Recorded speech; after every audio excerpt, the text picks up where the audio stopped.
ہماری زندگی تو 5 وقتہ نماز پڑھنے کے لیے ہم تیار نہیں ہے، تو پھر مولوی صاحب تہجد کی بات تو چھوڑ دیجئے، راتوں کو جاگنا تو چھوڑ دیجئے، یہ تو بہت مشکل ہے۔ ہم نے زندگی میں ایک دن بھی عشاء کی نماز نہیں پڑھی ہے، ہم نے زندگی میں ایک مرتبہ فجر کی نماز نہیں پڑھی ہے، ہم نے زندگی میں ایک مرتبہ ظہر کی نماز نہیں پڑھی ہے۔ یہ تو بہت بڑی بات ہے، آپ کہہ رہے ہیں راتوں میں قیام کیجئے، راتوں میں سجدہ کیجئے۔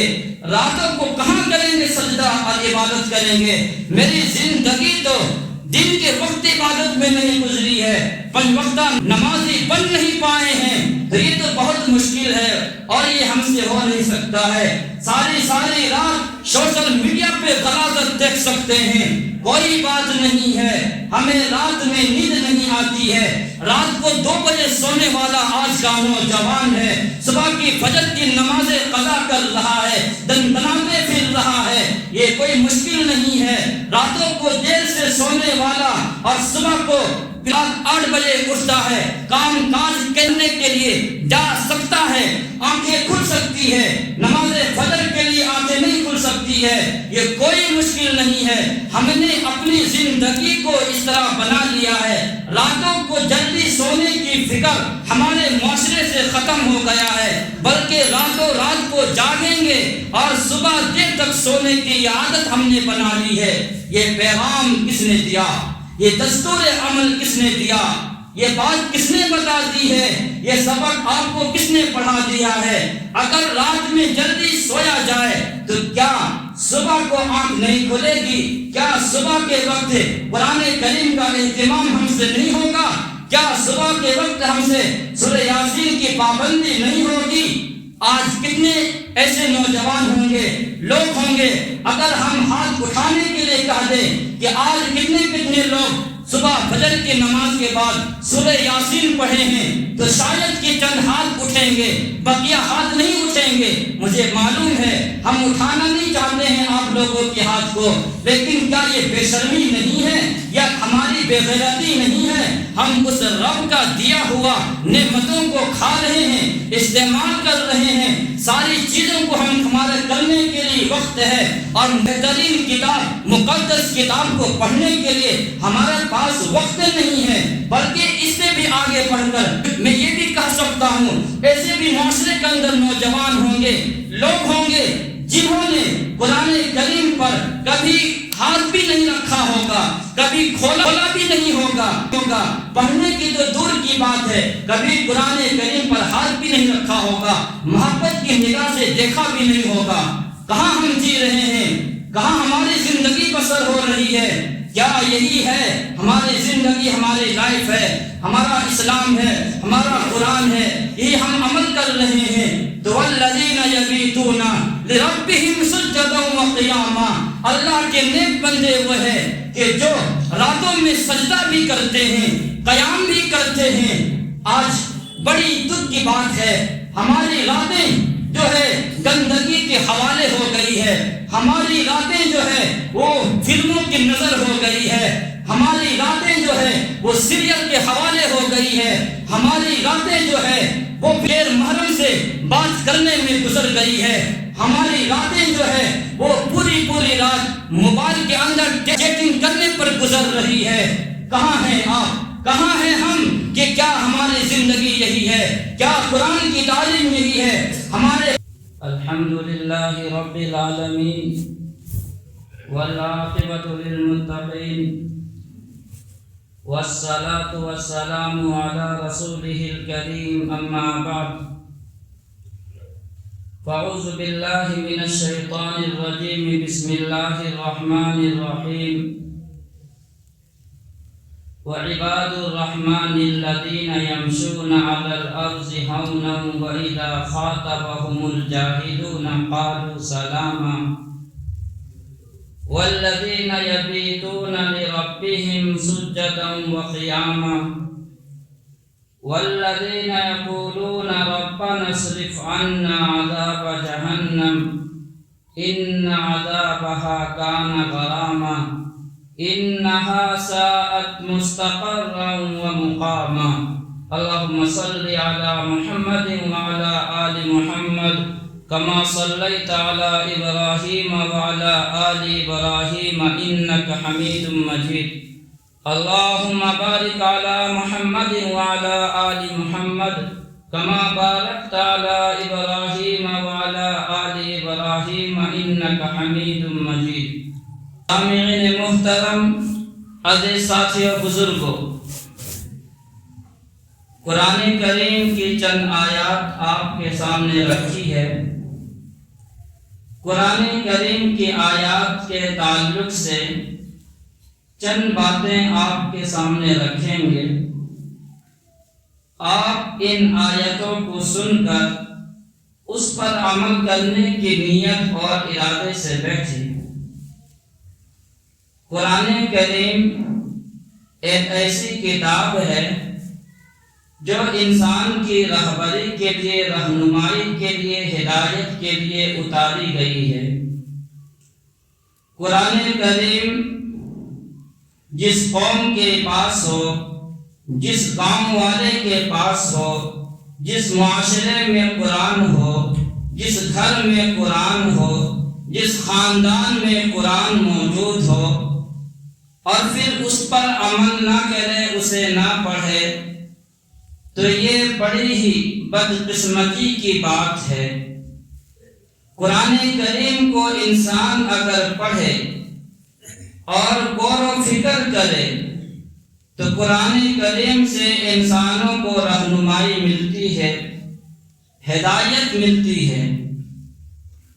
قرآن کریم جہاں سے شروع ہے، الف لام میم ذالک الکتاب لا ریب فیہ ھدی للمتقین۔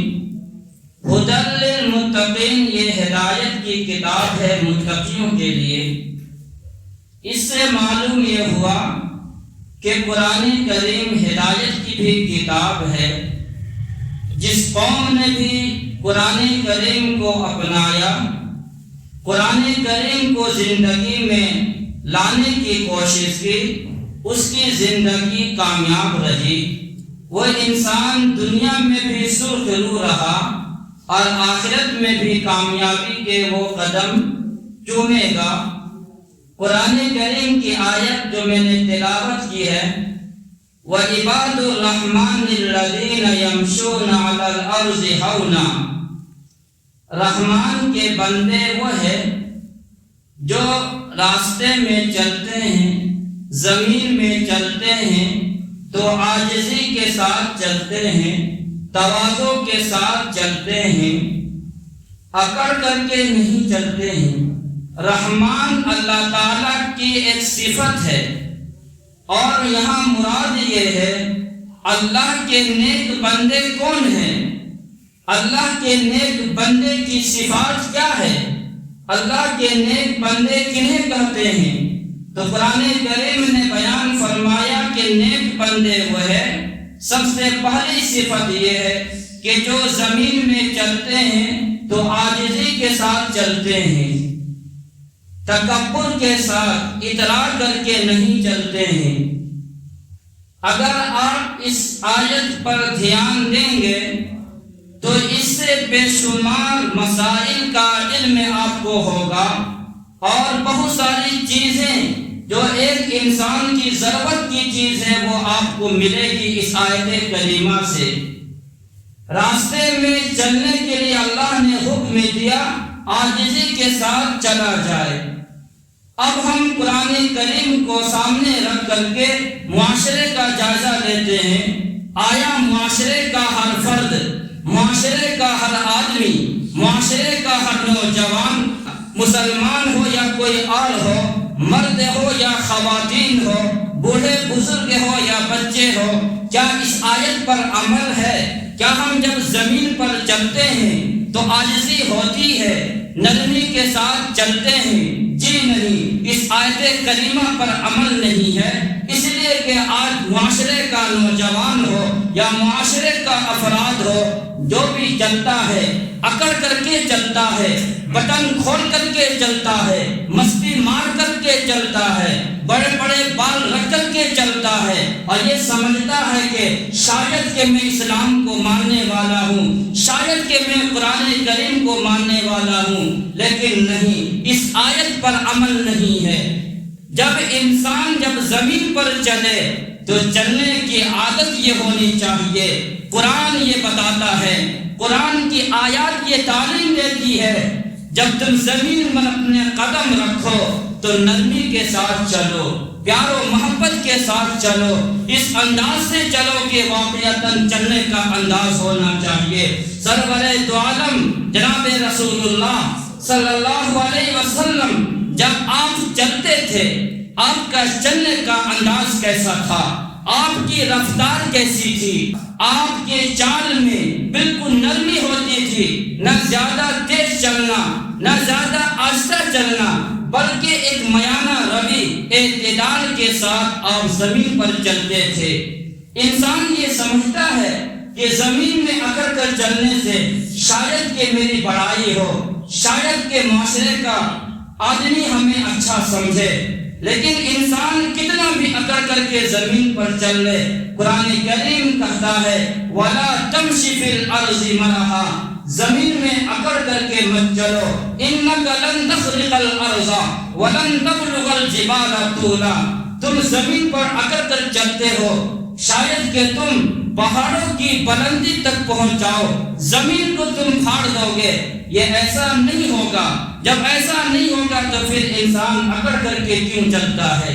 قرآن کریم کی پہلی آیت کی یہ تشریح ہے، اور پھر اس سے بھی آگے بڑھ کر کے معاشرے کا انسان جب راستہ چلے تو چلنے کا انداز کیسا ہونا چاہیے۔ آئیے ذرا اس پر بھی ہم سنتے چلے جائیں۔ انسان جب راستے میں چلے تو پھر پیچھے مڑ کر کے نہیں دیکھنا چاہیے۔ چلنے کا آداب یہ ہے، انسان جب راستہ چلے تو پیچھے مڑ کر کے نہیں دیکھنا چاہیے۔ یہ صحیح طریقہ نہیں ہے، اسلام کا یہ طریقہ نہیں ہے، قرآن کی یہ تعلیمات نہیں ہے، قرآن کا یہ ہدایت نہیں ہے کہ انسان جب زمین پر چلے تو پھر وہ پیچھے مڑ کر کے دیکھے۔ یہ نہیں ہونا چاہیے، لیکن عام طور پر دیکھا یہ جاتا ہے معاشرے کے اندر انسان جب چلتا ہے تو بعض دفعہ پیچھے مڑ کر کے بھی وہ دیکھتا ہے اور چلتا ہے۔ کہاں انسان ہے؟ کہاں ان آیتوں پر عمل ہو رہا ہے؟ کہاں ہم کھڑے ہیں اور کہاں ہمارا قرآن کہہ رہا ہے؟ اور صرف یہ دعویٰ یہ ہے کہ ہمارے پاس قرآن ہے، قرآن کو مانتے ہیں، قرآن پر کچھ بھی عمل نہیں ہے۔ انسان کے راستے میں چلنے کا ایک اور طریقہ ہے، انسان جب راستہ میں چلے تو اپنی نگاہ کو نیچے رکھ کر کے چلے، یہ قرآن کی ہدایت ہے۔ انسان جب زمین پر چلے، راستے میں چلے، اپنی نگاہ کو نیچے رکھ کر کے چلے، یہ راستہ میں چلنے کا آداب ہے، یہ طریقہ ہے جو قرآن نے دیا ہے۔ قُلْ لِلْمُؤْمِنِينَ يَغُضُّوا مِنْ أَبْصَارِهِمْ وَيَحْفَظُوا فُرُوجَهُمْ، آپ مومن سے کہہ دیجئے، مومن مرد سے بھی کہہ دیجئے، مومن عورتیں سے بھی کہہ دیجئے، جب وہ زمین پر چلے، جب وہ راستے پر چلے تو وہ اپنی نگاہ کو نیچے رکھ کر کے چلے، لیکن ایک کاش اس قرآن کی آیت پر بھی عمل نہیں رہا۔ قرآن کریم یہ تعلیم دے رہا ہے، انسان جب چلے اپنی نگاہ کو نیچے رکھ کر کے چلے۔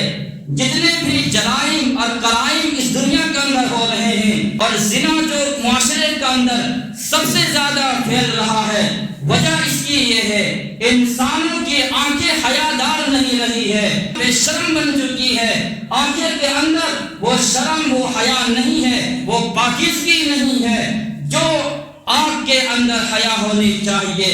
اس لیے سب سے زیادہ زنا کا معاشرے کے اندر رواج ہے اور سب سے زیادہ پایا جاتا ہے۔ قرآن کی اس آیت پر اگر انسان عمل کر لے، اپنی نگاہ کو نیچے رکھ کر کے چلے، تو شاید کہ زنا کا وجود ختم ہو جائے اور زنا کم سے کم معاشرے کے اندر پایا جائے. چاہے وہ مرد حضرات ہو، چاہے وہ خواتین حضرات ہو، عورتیں ہوں، ہر ایک کا جو ہے چلنے کا انداز اگر آپ دیکھیں گے تو دائیں بائیں ادھر ادھر دیکھ کر کے چلنے کی عادت بن گئی ہے. ہماری نگاہ کس پر پڑ رہی ہے، ہم کس کو دیکھ رہے ہیں، کیا چیزیں دیکھ رہے ہیں، کچھ بھی پرواہ نہیں ہے. بس انسان جب چلتا ہے اپنی نگاہ کو نیچے کیا، اپنی نگاہ کو غلط جگہوں پر استعمال کرتے ہوئے انسان چلتا ہے، گزرتا ہے. یہ چلنے کا طریقہ ہے، یہ راستے میں چلنے کا انداز ہے. چھوٹی چھوٹی سب باتیں ہیں، لیکن قرآن کی ان آیتوں پر اگر انسان عمل کر لے ایک سچا پکا اچھا مسلمان بن سکتا ہے معاشرے کا. یہ بہت زیادہ آج کی ضرورت ہے، انسان اپنی نگاہ کو نیچے رکھ کر کے چلے. جتنا زیادہ انسان اپنی نگاہ کو نیچے رکھ کر کے چلے گا اتنا زیادہ پاکیزہ بنے گا، اتنا زیادہ انسان کامیاب بنے گا، اتنا زیادہ انسان محبوب نظر بنے گا. ایک کاش کہ انسان اس آیتوں پر عمل کر لے تو شاید کی زندگی بدل جائے اور شاید کی زندگی میں انقلاب آ جائے. یہ چلنے کا آداب ہے راستے کے اندر. جب انسان گاڑی چلا رہا ہے، ڈرائیونگ کر رہا ہے تو بھی آداب موجود ہے کہ انسان اس انداز سے گاڑی چلائے، ڈرائیونگ کرے کہ اگر سامنے سے کوئی غیر محرم آ جائے تو اپنی نگاہ کو تو بند نہ کرے، لیکن البتہ یہ ہے کہ حد تک امکان بچنے کی کوشش کرے، اور اگر نگاہ پڑ جائے تو توبہ اور استغفار کرے. یہاں تک کہ ہماری شریعت پیغام دیتی ہے، یہاں تک کہ ہمارا اسلام ہمیں سکھاتا ہے. لیکن کیا ان آیتوں پر عمل ہو رہا ہے؟ کیا راستے میں چلنے والا انسان ان باتوں کو سامنے مد نظر رکھ کر کے چلتا ہے؟ نہیں، بلکہ انسان منمانی زندگی گزارنے کا عادی بن گیا ہے، بلکہ انسان اپنی فطرت کے مطابق زندگی گزارنے کا عادی اور پابند بن گیا ہے. قرآن کریم نے ایک آیت کے اندر ساری چیزوں کو رکھ دیا. وَعِبَادُ الرَّحْمَنِ الَّذِينَ يَمْشُونَ عَلَى الْأَرْضِ هَوْنًا، اور اس آیت کے اندر وہ ساری چیزیں آ گئی جو آپ کے سامنے ہم رکھے ہیں کہ انسان کے چلنے کا انداز کیسا ہونا چاہیے. ان سب باتوں کو سن کر کے عمل کرنے کے ارادے سے انسان کو جانا چاہیے. دوسری آیت وَإِذَا خَاطَبَهُمُ الْجَاهِلُونَ قَالُوا سَلَامًا، قرآن کریم کی دوسری آیت کی تشریح یہ ہے کہ جب آپ کسی ایسے انسان کے پاس سے آپ کا گزر ہو یا آپ کسی انسان سے بحث و مباحثہ کر رہے ہیں، فضول باتوں کے اندر مشغول ہے کوئی انسان، تو آپ کو سلام کر کے وہاں سے گزر جانا چاہیے.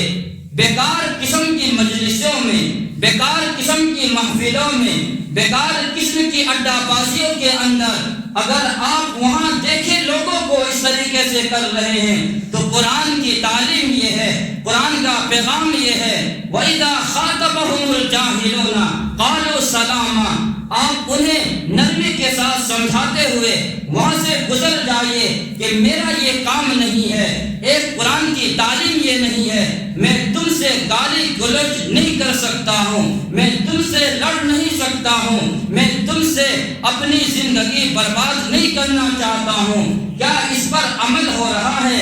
آج معاشرے کے اندر لڑائی بھی بہت زیادہ وجود پذیر ہو گئی ہے. ہر گاؤں کے اندر، معاشرے کے اندر لڑائی اس قدر بڑھ گئی ہے. چھوٹی چھوٹی سی بات کو لے کر کے انسان ناراض ہے، بات بند ہے اور ایک دوسرے کو قتل کرنے کے ارادے پر ہے. کیا انسان ہے؟ کیا مسلمان ہے؟ ان آیتوں پر عمل کر لے تو کیا انسان کی زندگی میں لڑائی آئے گی؟ ان آیتوں پر عمل کر لے کیا انسان کبھی لڑاکو بن سکتا ہے؟ اگر ان آیتوں پر عمل کر لے تو کیا انسان کی زندگی کامیاب نہیں ہو سکتا ہے؟ کیا انسان معاشرے کا اچھا انسان نہیں بن سکتا ہے؟ بالکل بنا جا سکتا ہے، لیکن ان آیتوں کو سامنے رکھ کر کے عمل کرنے کی کوشش کرے گا تب جا کر کے انسان کی زندگی پاکیزہ بنے گی. اور اگر اپنی منمانی زندگی گزاریں گے، جو چاہیں گے کریں گے، تو پھر نہیں، آپ کی زندگی میں بدلاؤ نہیں آ سکتا ہے، انقلاب نہیں آ سکتا ہے، زندگی نہیں بدل سکتی ہے۔ یہ دوسری تعلیم ہے، دوسرا پیغام ہے۔ اور قرآن کریم کی یہ آیت کی تیسری تعلیم قرآن کریم کی کیا ہے؟ والذین یبیتون لربہم سجدا وقیاما۔ اللہ کے خاص بندے، نیک بندے وہ ہے جو راتوں میں اپنے رب کے لیے سجدہ بھی کرتے ہیں، قیام بھی کرتے ہیں۔ یہ تیسری صفت ہے نیک بندے کی کہ راتوں میں سجدہ بھی کرتے ہیں اور راتوں میں قیام بھی کرتے ہیں۔ انسان دن بھر کام کاج کرتا ہے، رات کا وقت ایسا ہے کہ انسان تمام کاموں سے فارغ ہوتا ہے، اس کا دل بھی ہلکا ہوتا ہے اور وہ تمام چیزوں سے وہ فارغ ہوتا ہے، تو عبادت کا اچھا موقع رات ہوا کرتا ہے۔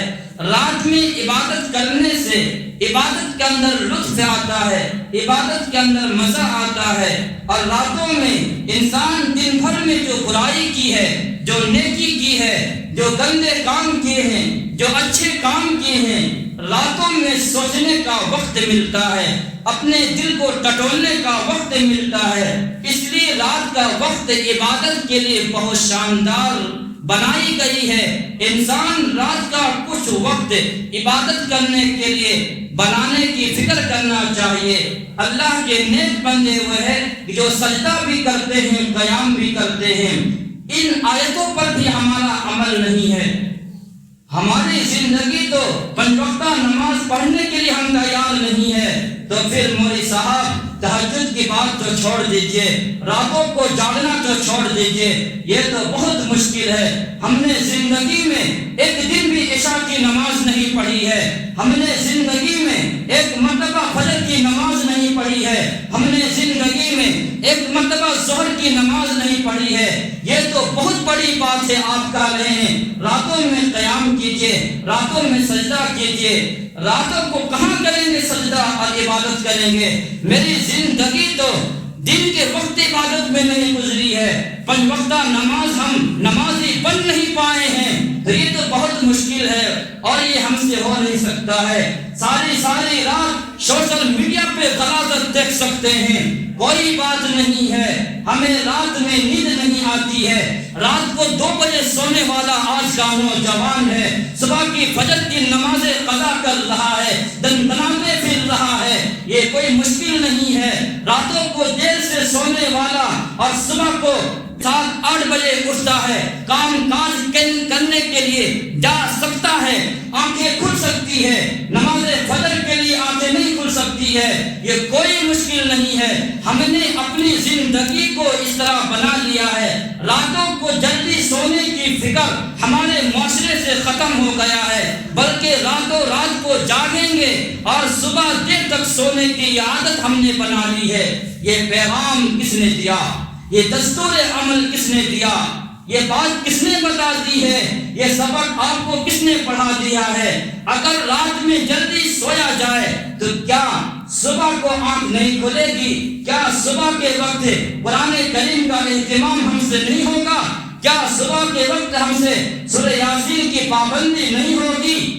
آج کتنے ایسے نوجوان ہوں گے، لوگ ہوں گے، اگر ہم ہاتھ اٹھانے کے لیے کہہ دیں کہ آج کتنے لوگ صبح فجر کی نماز کے بعد سورہ یاسین پڑھے ہیں، تو شاید کہ چند ہاتھ اٹھیں گے، بقیہ ہاتھ نہیں اٹھیں گے۔ مجھے معلوم ہے ہم اٹھانا نہیں چاہتے ہیں آپ لوگوں کے ہاتھ کو، لیکن کیا یہ بے شرمی نہیں ہے یا ہماری بے غیرتی نہیں ہے؟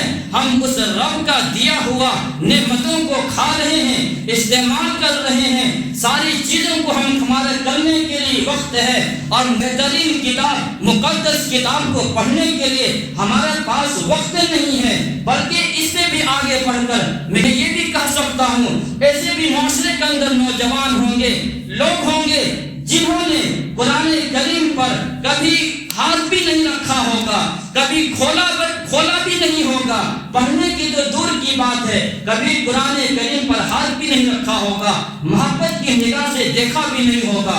کہاں ہم جی رہے ہیں؟ کہاں ہماری زندگی بسر ہو رہی ہے؟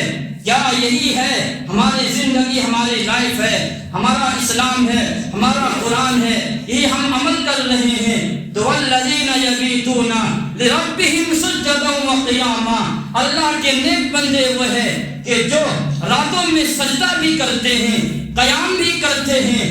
آج بڑی دکھ کی بات ہے، ہماری راتیں جو ہے گندگی کے حوالے ہو گئی ہے، ہماری راتیں جو ہے وہ فلموں کی نظر ہو گئی ہے، ہماری راتیں جو ہے وہ سیریل کے حوالے ہو گئی ہے، ہماری راتیں جو ہے وہ غیر محرم سے بات کرنے میں گزر گئی ہے، ہماری راتیں جو ہے وہ پوری رات موبائل کے اندر چیٹنگ کرنے پر گزر رہی ہے۔ کہاں ہیں آپ؟ کہاں ہیں ہم کہ کیا ہماری زندگی یہی ہے؟ کیا قرآن کی تعلیم یہی ہے؟ ہمارے پڑھنے کے لیے وقت نہیں ہے، عبادت کرنے کے لیے وقت نہیں ہے، اگر ہے ہر چیز کرنے کے لیے ہے، لیکن نوجوانوں مسلمانوں یہ بات کان کھول کر کے سن لیں، زندگی کے اندر بدلاؤ اور زندگی کے اندر انقلاب اس وقت تک نہیں آ سکتا ہے جب انسان خود کو بدلنے کی فکر نہ کرے، خود کو اپنے آپ کو سنوارنے کی کوشش نہ کر لے۔ انسان بدل نہیں سکتا ہے، انسان کی زندگی میں انقلاب نہیں آ سکتا ہے اگر ہماری زندگی راتوں میں جلد سونے کی فکر کر لے اور یہ تہیا کر لے راتوں کو جلد سوئیں گے۔ میں یہ دعویٰ کے ساتھ کہہ سکتا ہوں آپ کی آنکھیں صبح کھل جائے گی، یہ بات لکھ کر کے بھی جائے، جو انسان راتوں میں جلدی سوئے گا، فکر کرے گا جلدی سونے کے لیے، اس کا سارا دن اچھا گزرے گا، اچھا کٹے گا۔ اور اگر راتوں میں وہی حال رہا جو آج اکثر لوگوں کا ہے، نوجوان تو نوجوان ہے، ہمارے جو ہے مرد حضرات بھی ہیں جن کی عمر کافی عمر گزر چکی ہے لیکن ان کی زندگی بھی موبائلوں پر گزر رہی ہے۔ اچھی طریقے سے مجھے معلوم ہے ہمیں پڑھنے کے لیے وقت نہیں ہے، موبائل چلانے کے لیے وقت ہے۔ ایک وقت آئے گا کہ لوگ جو ہے موبائل چھڑانے کے لیے بھی تعویذ مانگیں گے، مولوی صاحب موبائل چھڑانے کے لیے مجھے کوئی تعویذ دے دیجئے، میرے بچے جو ہے موبائل نہیں چھوڑتے ہیں۔ آپ کو موبائل دینے کے لیے کس نے کہا؟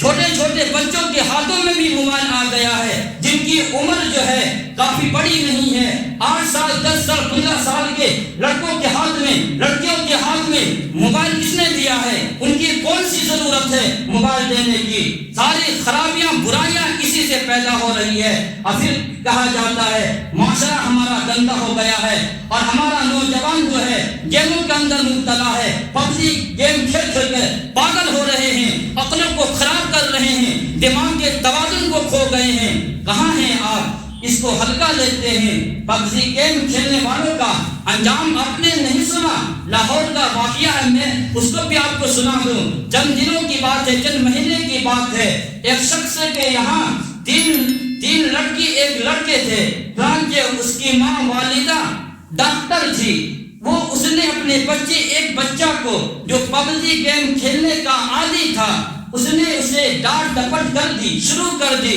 کہ تم گیم کیوں کھیلتا ہے، پبجی گیم کھیلتا کیوں ہے؟ روکنے کی کوشش کی، روکتی تھی، ڈانٹتی تھی۔ بالآخر وہ بچہ آ کر کے اس نے کیا کیا؟ اس نے یہ کیا، اس نے کہیں سے ایک پستول لے کر کے آیا، ایک بندوق لے کر کے آیا اور آنے کے بعد دیکھا گھر کے اندر سب لوگ سو رہے ہیں، 3 لڑکیاں ہیں، ایک اس کا بھائی بھی ہے، ماں بھی ہے، تینوں کو اس نے مار ڈالا، جان سے مار ڈالا۔ جب تفتیش لی گئی ہے، پولیس نے جانچ کرایا آخر قاتل کون ہے، مارنے والا کون ہے، معلوم ہوا کوئی دوسرا آدمی نہیں بلکہ اسی کا بیٹا ہے جو پبجی گیم کھیلنے کا عادی تھا۔ اسی نے اپنے ہاتھوں سے ان 4 لوگوں کے موت تک پہنچا دی ہے۔ کہاں ہے انسان؟ کہاں ہے ہمارا نوجوان؟ کہاں ہے معاشرہ کے افراد؟ کیا یہ کوئی ہلکا ہے؟ کیا یہ بیان کوئی رسمی بیان ہے؟ یہ کوئی رسمی بیان نہیں ہے، یہ پیغام ہے پورا ہفتہ بھر کر کہ ہمیں زندگی کس طریقے سے گزارنی چاہیے، اپنی زندگی کو اپنے راہ عمل طے کرنا چاہیے کہ ہمارا مستقبل کس طریقے سے ہونا چاہیے۔ اس لیے بلا کسی وجہ کے اپنے بچوں کو موبائل دینے کی ضرورت نہیں ہے، عبادت میں خود بھی گزاریے اور اپنے لڑکوں کو بھی سی کتابیں لا کر کے دیجیے، دینی کتاب، تاکہ وہ کتابوں کو پڑھ کر کے ان کی زندگی کامیاب ہو سکتی ہے۔ یہ 3 ہدایت ہے قرآن کریم کی۔ چوتھی ہدایت قرآن کریم کی یہ ہے والذین یقولون ربنا اصرف عنا عذاب جہنم ان عذابها کان غراما انها ساءت مستقرا ومقاما۔ قرآن کریم کی یہ چوتھی ہدایت اور چوتھی نصیحت یہ ہے کہ اللہ کے نیک بندے وہ ہے کہ جو جہنم کے عذاب سے پناہ مانگتے ہیں، یہ بھی دعا کرتے ہیں پروردگار عالم ہم سے جہنم کے عذاب کو ہٹا دیجئے، ختم کر دیجئے، بچا دیجئے۔ کیوں؟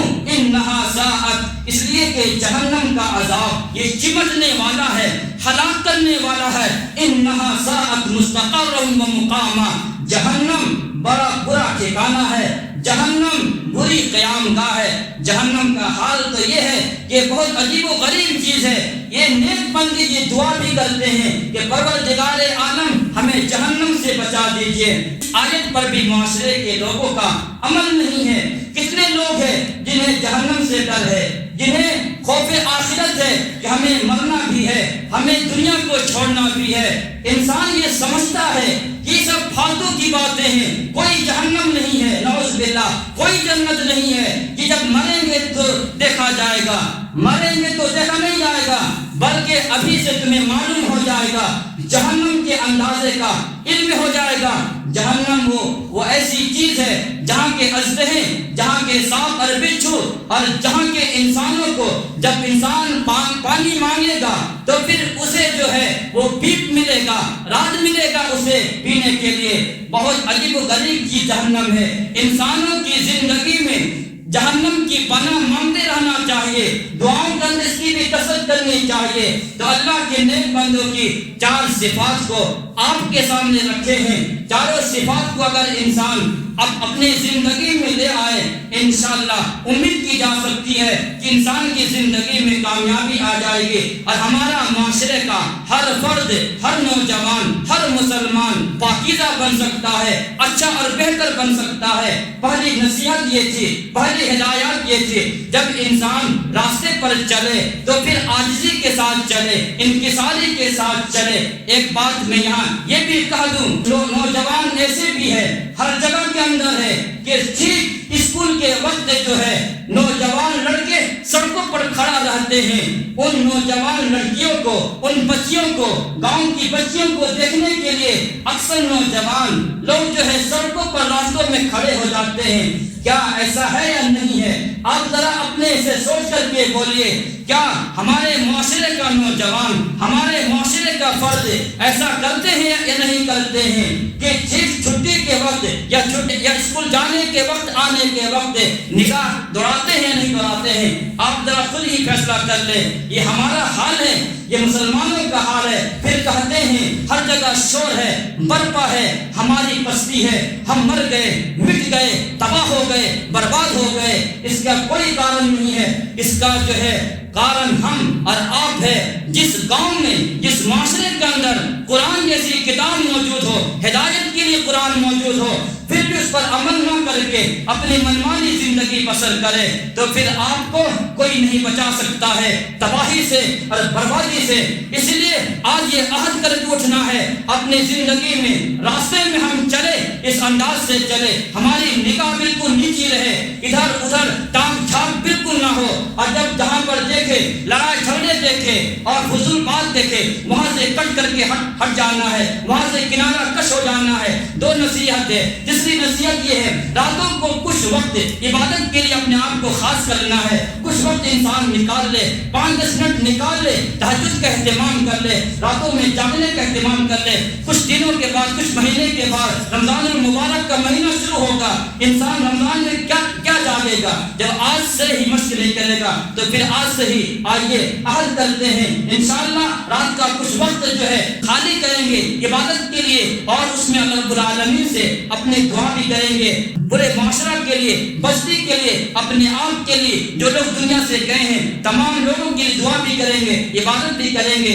یہ 3-4 نصیحتیں ہیں، انسان اس پر عمل کر لے تو انشاءاللہ انسان کی زندگی کامیابی کے ساتھ گزر سکتی ہے۔ پروردگار عالم ہمیں بھی بھی اور آپ کو بھی ہے ان باتوں پر عمل کی توفیق عطا فرمائے. پورا نوجوان پورا جو ہے آج لوگ یہ تہیہ کر لے, ارادہ کر لے, انشاءاللہ کل سے نہیں بلکہ آج سے ہی ان باتوں پر عمل کریں گے اور اپنے آپ کو نمازی بنائیں گے. اقول قولی ھذا واستغفر اللہ واخر دعوانا الحمد للہ رب العالمین.